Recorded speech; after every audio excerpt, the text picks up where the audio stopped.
And as we could see the world was getting newer ideas. Say, for instance, there were the ideas of democracies. Well, they were very appealing, in fact, and they were very appealing in the countries who were led by monarchies, the countries who were led by aristocracies, the countries who were led by dictatorships, the countries who were, in fact, under the rules of strong leaders who didn't follow any constitution and who practiced whole of the sovereignty of the nation in a single person. So, in fact, there were totalitarian states, there were dictatorships, there were monarchies. Certainly I'm talking about the unconstitutional monarchies. And there were sovereignties, and there were exploitation of the masses, exploitation of the people. And then came the idea of democracy. It was a very pleasing one. It was a very pleasing one for everyone. It was a pleasing one for the lower classes, for middle classes, and of course the upper classes as well.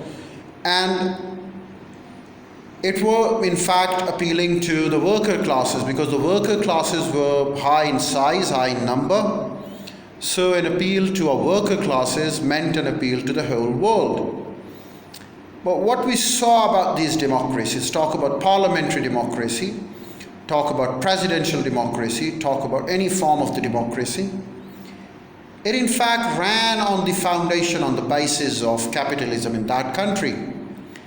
And even if we talk about the enlightenment of the working class, or enlightenment of the middle class, or enlightenment of the rest class, whatever the result was there, it in fact served the cause of the capitalist. So if we were doing something for the sake of enlightenment, we were serving the capitalist. If we were doing something for the cause of democracy, we were serving the capitalist.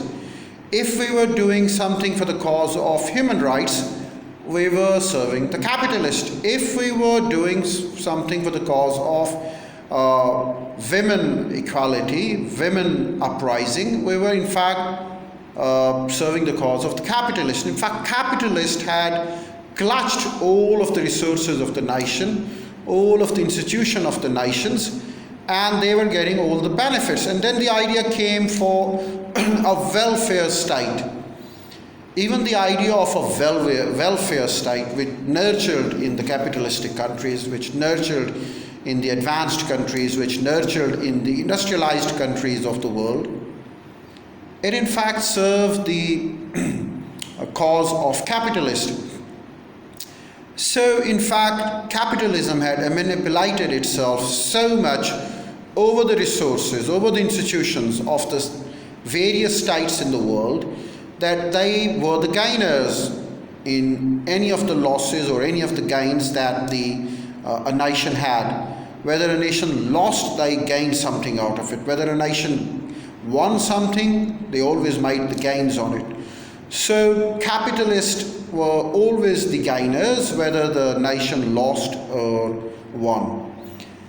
So this was in fact the absolute control which became a cause for a new system of economy, became a cause for the new system of politics, diplomacy.